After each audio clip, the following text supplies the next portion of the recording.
আসসালামু আলাইকুম রহমতুল্লাহি ওয়া বারাকাতুহু। আলহামদুলিল্লাহ, আল্লাহ তাআলার শুকর। আল্লাহ তাআলা আমাদেরকে যেভাবে রাখছেন আমরা দিল থেকে শুকরিয়া আদায় করি আলহামদুলিল্লাহ। হ্যাঁ, আপনারা জানেন পুরো বাংলাদেশে আমাদের ফেনী জেলা সহ কুমিল্লা, নোয়াখালী, এরপরে সেনবাগ সহ আমাদের ফুলগাজী, পরশুরাম, ছাগলনাইয়া, দাগনভূঞা, সোনাগাজী, এই সমস্ত এলাকাগুলোতে বন্যার প্রভাব প্রচণ্ড ছিল। আমরা বিশেষ করে আমাদের উপজেলা পরশুরাম উপজেলা আমরা বন্যায় বিধ্বস্ত হয়েছি, ক্ষতিগ্রস্ত হয়েছে আমাদের হাজার হাজার পরিবার, হাজার হাজার মানুষ। তো আলহামদুলিল্লাহ দীর্ঘ প্রায় 16-17 দিন এই বন্যায় ক্ষতিগ্রস্ত মানুষের মানবতার সেবায় নিজস্ব কর্মসংস্থান থেকে, কর্মস্থল থেকে এলাকার মানুষ বা বন্যার্ত মানুষের পাশে দাঁড়ানোর জন্য, মানবতার কাজের জন্য আমরা আলহামদুলিল্লাহ চেষ্টা করে যাচ্ছি। তো এই কয়েকদিন আমরা এলাকায় ছিলাম, আমিও ছিলাম, আমার পাশে যিনাকে দেখতেছেন তিনি আমাদের বন্ধুবর, আমরা একসাথেই চলি থাকি আলহামদুলিল্লাহ। তিনি হলেন হাফেজ মাওলানা নোমান আল বারী ভাই, যেটা হলো আমাদের দুর্গাপুর সমিতি রূপ মাদ্রাসায় অনেক গুরুত্বপূর্ণ দায়িত্বশীল। আসলে আমিও প্রায় 15-16 দিন মানুষের ধারে ধারে বারে বারে বিভিন্ন নদীর ভাঙ্গা সহ এলাকাবাসীকে দেখার এবং মানুষের দুঃখ সব কিছু দেখার আলহামদুলিল্লাহ কাছ থেকে সুযোগ হয়েছে। তো নোমান ভাইও আলহামদুলিল্লাহ অনেক লাইনে কাজ করে যাচ্ছেন। আসলে আমরা এতদিন মনে করতাম ওলামায়ে কেরাম শুধু নেয় না। এখন আমরা কোথাও গেলে দেখি যে মানুষজন খুশি হয়ে যায় যে ওলামায়ে কেরামের দল আসছে, এখন মনে হয় কিছু দিবে আমাদেরকে। এটা আমাদের একটা বিশাল প্রাপ্য। ওই দিন আমি একটা জিনিস শুনলাম যে আমাদের এলাকায়, আমাদের নদীর ভাঙ্গা, পশ্চিম এলাকা যে ভাঙ্গা ওর পাশেই, তো মানুষজন ওলামায়ে কেরাম যখন আসে বা সাধারণ মানুষ যখন আসে বিভিন্ন এলাকা থেকে, বিভিন্ন জেলা থেকে, তো সবাই খুঁজে যে ওলামায়ে কেরাম কেউ ক্ষতিগ্রস্ত হয়েছে কিনা। আপনারা জানেন ওলামায়ে কেরাম ক্ষতিগ্রস্তর মধ্যে আমিও একজন বা আমার পরিবার আব্বা একজন। তো সেই হিসাবে আমার পাশ থেকে একজন বলতেছিল যে আমাদের আরও 2জন ছেলেকে আলেম বানানো দরকার। আলহামদুলিল্লাহ পুরো বাংলাদেশ থেকে যে পরিমাণ, প্রতি জেলা থেকে ফেনী জেলায় এবং লক্ষ্মীপুর, নোয়াখালী সহ বিশেষ করে ওলামায়ে কেরাম, সাথে সাথে আসুন্নাহ ফাউন্ডেশন, সাথে সাথে আমাদের গাজী ইয়াকুবের তাকওয়া ফাউন্ডেশন সহ পুরো বাংলাদেশে ওলামায়ে কেরাম, হেফাজত, খেলাফত আন্দোলন, এরপরে যত দল মত নির্বিশেষে ওলামায়ে কেরাম সহ যেভাবে কাজ করছে অবশ্যই প্রশংসনীয় আলহামদুলিল্লাহ। এবং হিন্দু থেকে নিয়ে প্রত্যেক ধর্মাবলম্বীদের কাছে আমরা দাঁড়ে দাঁড়ে বারবার গিয়েছি আমাদের দায়বদ্ধতা থেকে।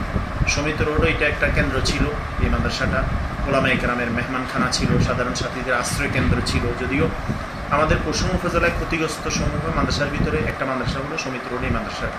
এখানে নিস্তালা ডুবা ছিল, ছাত্রদের বেডেই, এরপরে ট্রাম, তোষক, লেপ, পুকুর, মাছ ছিল, এরপরে বাগান ছিল, সব কিছু ক্ষতিগ্রস্ত হয়েছে। তবু আলহামদুলিল্লাহ আমরা আমাদের রবের উপরে খুশি আছি। আল্লাহ চাইলে তো এর চেয়ে বিপদ বেশি দিতে পারতেন। আমার কিছু অভিজ্ঞতা তো আসলে আপনাদের সাথে আমি শেয়ার করি, লিখি। আজকে আসলে যেহেতু নোমান ভাইয়ের এখানে আসলে মূলত আমি আসছি, এতদিন থাকার পরে এত মহাব্বতের মানুষ, উনি আমাকে অনেক মহাব্বত করেন, আমি ওনাকে মহাব্বত করি। এবং আমরা দুইজন সমবয়সী, দুইজনের চিন্তাধারা সংস্কারমূলক, জাতিকে নিয়ে খেদমত করা। আলহামদুলিল্লাহ আমাদের মার্কাজ আছে, আমাদের মাওলানা নুরুল ইসলাম ফারুকী ভাইও আছেন, এরপরে আমাদের ফারুকিয়া মাদ্রাসা আছে, দারুল উলুম মাদ্রাসা আছে। প্রত্যেকটা জায়গা থেকে আলহামদুলিল্লাহ যার যার অবস্থান থেকে আল্লাহ সাইদ হাফিজাহুল্লাহ বড় মানুষ আলহামদুলিল্লাহ বিশাল খেদমত করতেছেন, এখনও করতেছেন, করে যাচ্ছেন। তো আলহামদুলিল্লাহ আমরা দিল থেকে শুকরিয়া আদায় করি এবং কৃতজ্ঞতা প্রকাশ করি পুরো বাংলাদেশের মানুষের জন্য। আমাদের এই বন্যাটা, আমাদের যেমন আমার আব্বার বয়স, আজকে আমি আইডি কার্ড দেখলাম, উনি 1935 সালে আব্বার জন্ম, প্রায় 90 ছুঁই আব্বার বয়স। আব্বা বলতেছেন যে আব্বার বয়সেও কখনো এত পরিমাণ বন্যা দেখেন নেই। যেহেতু আমি তো এইগুলা পয়েন্ট বললাম আকারে, আমাদের নোমান ভাই আলহামদুলিল্লাহ আসুন্নাহ ফাউন্ডেশনেরও তদারকি করতেছেন এবং বিভিন্ন লাইনে ঘর যাদের ভাঙছে, ক্ষতিগ্রস্ত যারা হয়েছে, হিন্দু, বৌদ্ধ, খ্রিস্টান সহ মুসলমান পরিবার যারা ক্ষতিগ্রস্ত হয়েছে বন্যায়, আসলে আমাদের এলাকায় বন্যায় সবাই ক্ষতিগ্রস্ত হয়েছে, তো তাদেরও খেদমত করছেন আলহামদুলিল্লাহ। এখন আমরা নোমান ভাই থেকে জানবো আর কি যে আসলে আমাদের এলাকাটা ক্ষতিগ্রস্তটা কেমন হয়েছে। নোমান ভাই বলেন তো দেখি। আলহামদুলিল্লাহ, আমার ভাই মুফতি আমিরুল ইসলাম ভাই অনেক কথাই বলেছেন, কথা অনেকটা হয়ে গেছে এখানে। ক্ষতির বর্ণনা আসলে আমি ভাষায় প্রকাশ করে শেষ করতে পারবো না। আমাদের উপজেলার মধ্যে ভাই আপনি বলেছেন যে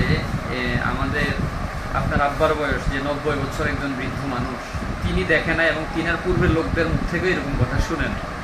আমরা তো মাত্র আসছি দুনিয়াতে, এই জন্য ক্ষতি অনেক হয়েছে। যাদের ফার্ম ছিল, মুরগির ফার্ম, হাজার হাজার লাখ লাখ টাকা, 2 লাখ 4 লাখ টাকা, যাদের গরুর ফার্ম ছিল, এরকম আমার কাছে নিউজ আছে 10-12টা গরু মারা গেছে একটা ফার্মের মধ্যে।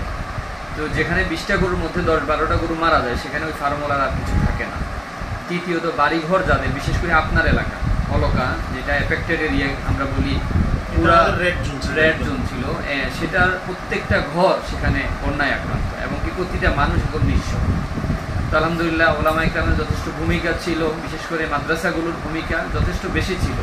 ক্ষতির পরিমাণ যেরকম হয়েছে, দেশের মানুষের আন্তরিকতাও ওইরকম আমরা পাইছি। আল্লাহ শুকর, পুরা বিশ্বের মানুষ আমাদের ফেনীমুখী, পুরা বিশ্বের মানুষ ফেনীর উন্নয়নমুখী, পুরা বিশ্বের মানুষ ফেনীর মানুষকে খাওয়ানোমুখী, পুরা বিশ্বের মানুষের চিন্তা চেতনা ফেনীর মানুষকে কিভাবে খাবার পৌঁছানো যায়, পানি পৌঁছানো যায়, হ্যাঁ, দুর্গহীন জীবনযাপন কিভাবে নিশ্চয়তা করা যায়, এ নিয়ে পুরা বিশ্বের মানুষের কাছে কিন্তু আমরা কৃতজ্ঞ।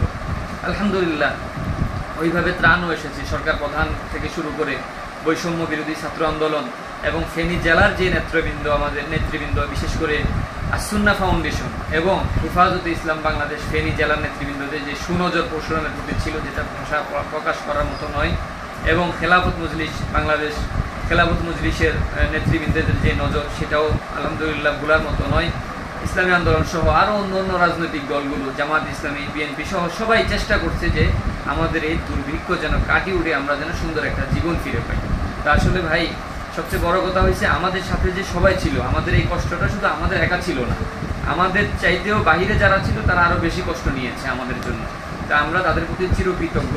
আল্লাহ রব্বুল আলামিন যেন আমাদের ভবিষ্যতে যেন এরকম কষ্ট আমাদের জন্য আর না রাখে। এটার জন্য ভবিষ্যৎ পরিকল্পনা হিসাবে শুধু ত্রাণ দিল, উপহার দিল, আমরা উপহার গ্রহণ করলাম, ভুলে গেলাম, এমন হইলে চলবে না। আমার একটা দাবি হইল আপনার মাধ্যমে, আপনার পেজের মাধ্যমে সরকার প্রধান পর্যন্ত যেন পৌঁছে যায় আমাদের যে পানির যে সম্পর্ক ভারতের সাথে, এই সম্পর্কটা যেন, লেনদেনটা যেন ক্লিয়ার করে, এবং কি মজবুত বাঁধ তৈরি করার প্রিপারেশন, প্রস্তুতিমূলক গ্রহণ করে।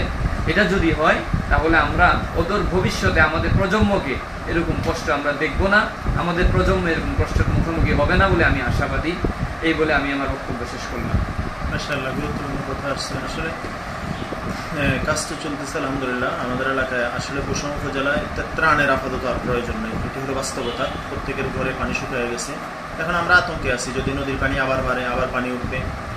আল্লাহ তাআলা সরকার প্রধান সহ দায়িত্বশীল সবাইকে সুনজর দিয়ে এই বাঁধগুলা বাঁধ দেওয়ার, অর্থাৎ রাস্তা মেরামত করে নদীর বাঁধের পানি মেরামত করার জন্য, অর্থাৎ নদীর বাঁধটা মেরামত করার জন্য আমরা জোর দাবি জানাই, উঁচু করে দেবো। আর 2 নম্বর হলো, আপনারা জানেন আসলে আমাদের ফেনী জেলা এবং নোয়াখালী জেলা বিশেষ করে ম্যাক্সিমাম ওলামায়ে কেরাম, ওলামায়ে কেরাম হওয়ার কারণে এরা রক্ষণশীল হয়, ক্ষতিগ্রস্ত, প্রতি ঘরে ঘরে বাড়িতে বাড়িতে ওলামায়ে কেরাম ম্যাক্সিমাম ক্ষতিগ্রস্ত হয়েছে।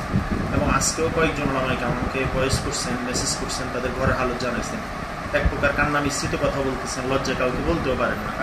তো এটা আসলে খুব দুঃখজনক, কষ্টকর। আসলে যেই পরিমাণ এখন নগদ অর্থ আবাসন, পুনর্বাসন সহ হচ্ছে, যদি সমন্বয়ের মাধ্যমে হইতো, তো আমার কাছে ব্যক্তিগত মতামত হলো, অন্যের সাথে আশা করে একমত হবেন কিনা আমি জানি না, যে পরিমাণ দল মত নির্বিশেষে সবাই আসতেছে, সবাই নগদ হাদিয়া দিচ্ছে, এটা যদি সমন্বয়ের মাধ্যমে হইতো। এখন যেটা হচ্ছে, কারো একদম গড় পড়ে গেছে, মানে এখানে 3 প্রকারের ক্ষতিগ্রস্ত। মনে করেন কারো শুধু আসিল ঘরটা, তার ঘরটাই নষ্ট হয়ে গেছে, তাহলে তার 100% শেষ হয়ে গেছে।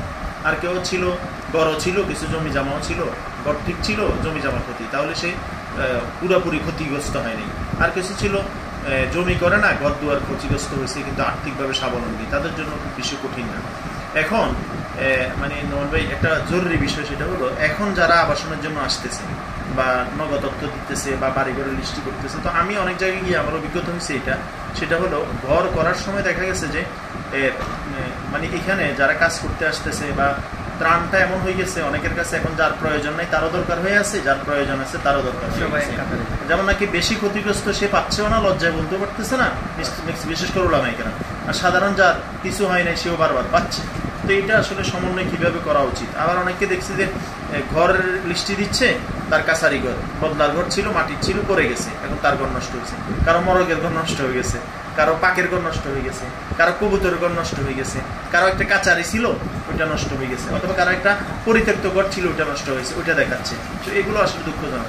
এখন আপনি মানে আপনার এই কথাটা গুরুত্বপূর্ণ বসে, এখন যারা কাজ করতে আসবে আমাদের এলাকায়, বিশেষ করে পরশুরাম, যেহেতু আমরা পরশুরামবাসী। তো এখন যারা নগদ তথ্য দিবে অথবা আবাসনের ব্যবস্থা করবে অথবা পুনর্বাসন অথবা ঘর করে দিবে, তাদের মানে কিভাবে অবজার্ভ করে এটা ভালোভাবে, অর্থাৎ বিশেষ করে ক্ষতিগ্রস্ত যারা হয়েছে এরা যেন উপকৃত বেশি হয়, কোন পদ্ধতি অবলম্বন করলে আপনার দৃষ্টিকোণ থেকে সহজ মনে হবে? আমি তো কিছু থিওরি বললাম। হ্যাঁ, আমার খুব সুন্দর একটা পয়েন্ট আপনি তুলে ধরেছেন। সেখানে আমার দৃষ্টিকোণ হচ্ছে, যারা দূর থেকে আসে, আসার সময় স্পটে যাওয়ার সাথে সাথে যারা প্রাপ্য তারাও যায়, যারা অপ্রাপ্য তারাও যায়। এখন ওই পরিস্থিতিতে দূরের মানুষগুলো আর এলাকার মানুষ চিনে না, এলাকার মানুষ জানেও না। আর বিশেষ করে জনসাধারণের কাছে গেলে তারা তাদের আত্মীয় স্বজন বা নিজের নিকটত্বদেরকে প্রাধান্য দেয়, প্রাপ্যদেরকে প্রাধান্য না দিয়ে নিজের নিকটত্বদেরকে। সেক্ষেত্রে আমি বহির্বিশ্বে যারা আমাদেরকে দেখতে, আমাদের জেলার বাহিরাগত যারা আসতেছেন, আমাদের এই বিপদ কঠিন মুহূর্তে আমাদের কাছে আসতেছেন, ওদের কাছে আমার অনুরোধ হইল, বিশেষ করে আমাদের জেলায় হেফাজত, খেলাফত সহ বিভিন্ন দায়িত্বশীলরা আছে, আগে ওনাদের সাথে যোগাযোগ করেন যে ফেনীর দায়িত্বশীল কারা। ওই দায়িত্বশীলদের মাধ্যমে আমাদের উপজেলাতে, যেমন আমাদের আলহামদুলিল্লাহ হেফাজত থেকে আমাকে আর আমার বন্ধু বর মাওলানা নুরুল ইসলাম ফারুকি ভাইকে বিভিন্ন দায়িত্বগুলো দিয়েছেন, খেলাফত থেকেও দিয়েছেন। আমরা সুস্থভাবে ভাই, একদম পরিপূর্ণ সুস্থতার সাথে আমরা প্রাপ্য ব্যক্তিকে খুঁজে খুঁজে, আসুনার দায়িত্বটা আমি এভাবে গেছি, ঘর দেখে দেখে, যে ভাঙা ঘরটা কার, ব্যক্তি নয়, আমি ঘরের কাছে গেছি, এটা কি থাকার ঘর নাকি পরিত্যক্ত ঘর, ভাই যেটা বলেছেন গরুর ঘর কিনা, হ্যাঁ কবুতরের ঘর কিনা, মুরগির ঘর কিনা, ওইটা আগে যাচাই করে তারপর ব্যক্তিকে খুঁজে বের করছি, ওই ব্যক্তির তালিকা করছি। জন্য যারা বাহির থেকে আসবে তাদেরকে আমি বলবো, আপনারা আপনাদের অ্যাঙ্গেল থেকে আমাদের জেলার নেতৃবৃন্দ, বিশেষ করে হেফাজতে ইসলাম, এটা অরাজনৈতিক উম্মার সাথে কাজ করে, হ্যাঁ ইমানের সাথে কাজ করে, তাদেরকে ধরে আমাদের পশ্চিম উপজেলার নেতৃবৃন্দদের খুঁজে, আমি আছি, আমাদের ভাই নুরুল ইসলাম ভাই আপনিও আছেন আলহামদুলিল্লাহ, আপনার মাধ্যমেও ব্যাপক খেদমত এই পর্যন্ত ওলামা ইকরামের সুনজর বা আপনার পরামর্শে অনেক কাজ আমরা করেছি। তো সেই ক্ষেত্রে আমাদের কাছে যদি আসে, বা আমার বন্ধু নুরুল ইসলাম ফারুকি ভাই বা আপনি আমিনুল ইসলাম ভাই, আপনারা যদি পারেন আপনাদের মাধ্যমে বা আমাদের মাধ্যমে যদি হয়, তাহলে কাজটা আমার মনে হয় সুন্দর, যেটা অতীতেও হয়েছে, ভবিষ্যতে আমরা আল্লাহর ভয়কে সামনে রেখে সঠিক ব্যক্তিকে আমরা বুঝাই দিতে সক্ষম হবো বলে আমি মনে করছি ইনশাআল্লাহ। ইনশাআল্লাহ ভাই, আজকে আমরা আসলে গুরুত্বপূর্ণ কিছু কথা শুনলাম, আশা করি আপনাদের উপকার হবে। আমরা আসলে আমাদের উপকারের জন্য বলি, যেহেতু ক্ষতিগ্রস্তদেরকে আমরা সবাই ভালোবাসি। আমরা একটা কথা চাই, আজকে আসার সময় ইসলামের সাথে আমি মোটরসাইকেল আলাপ করতেছিলাম যে অরিজিনাল ক্ষতিগ্রস্ত যারা, এরা পাক, এবং সেটা আমার এলাকার হলে সেও পাক, দূরে হলেও সেও পাক, মানে ক্ষতির পরিমাণ অনুযায়ী সে প্রাপ্য পাক। এবং আল্লাহ তাআলা যেন, আমার একটা অভিজ্ঞতা এটা হয়েছে, আল্লাহ তাআলা যেন পানির বিপদটা অন্তত কাউকে না দেয়। পানির বিপদটা আমার কাছে মনে হয় আযাবের মধ্যে আল্লাহর পক্ষ থেকে কঠিন এক আযাব। এখানে খাবারের সমস্যা, ঘুমের সমস্যা, থাকার সমস্যা, জরুরতের সমস্যা, পানির সমস্যা, সব সমস্যা যেন একরকম হয়। তবু আমরা আল্লাহর উপরে সন্তুষ্ট আছি। আমরা এটার ওলামায়ে কেরাম একটা কথা চমৎকার লিখছেন, সেটা হলো যদি কারো উপরে কোনো বিপদ আসে, সে যদি আল্লাহমুখী হয় তাহলে বুঝতে হবে এটা আল্লাহর থেকে পরীক্ষা। আর যদি সে আল্লাহ থেকে বিমুখ হইয়া মনে করে যে আল্লাহ আমার আযাব দিচ্ছে, আমাদেরকে দিল কেন, অন্য যারা দিল না কেন, অন্যকে দিল না কেন, তাহলে এটা শাস্তি হবে। আমরা আশা করি এটা আল্লাহ তাআলার পরীক্ষা মনে করছি। আমরা বিশ্বাস করি ইন্না মা'আল উসরি ইউসরা, ইন্না মা'আল উসরি ইউসরা, যেহেতু আমাদের দুঃখ একটা, প্রত্যেক দুঃখের পরে আল্লাহ তাআলা সুখ বিবাহের কথা বলছেন। ইনশাআল্লাহ আমাদের এই জিনিস পরিবর্তন হবে, ইনশাআল্লাহ আমাদের সুখের কারণ হবে, অনেকের কষ্টের কারণ দূর হবে। আল্লাহ তাআলা আমাদের সবাইকে কবুল করেন, আজীবন দ্বীনের খেদমতের সাথে এবং উম্মাহার খেদমতের সাথে দলমত নির্বিশেষে মানুষ হিসাবে, আগে মানুষ হিসাবে আমাদের সবাইকে একে অপরের পাশে দাঁড়ানোর তৌফিক দান করেন। আল্লাহ তাআলা পুরো বাংলাদেশে যতজন, যত লাইনে, দেশ থেকে দেশান্তরে, দেশ প্রবাসে যে লাইনে সহযোগিতা করেছেন, আন্তরিকতা দেখিয়েছেন, উপহার বন্যায় ক্ষতিগ্রস্তদের জন্য পাঠিয়েছেন, ঘরে ঘরে, দাঁড়ে দাঁড়ে, ভারে ভারে গিয়ে, কেউ সাঁতরিয়ে, কেউ নৌকাই করে, কেউ কোনো হাঁটু পানিতে, কেউ কোমর পানিতে, মানুষের এই কঠিন মুহূর্তে পৌঁছেছেন, কাজ করছেন, স্বেচ্ছাসেবক কাজ সহ সবাইকে আল্লাহ তাআলা কবুল করেন। এবং এই বন্যা যেন আমাদের দুনিয়ারও নাজাতের কারণ হয়, পরকালের নাজাতের কারণ হয়। আসসালামু আলাইকুম ওয়া রাহমাতুল্লাহি ওয়া বারাকাতুহু।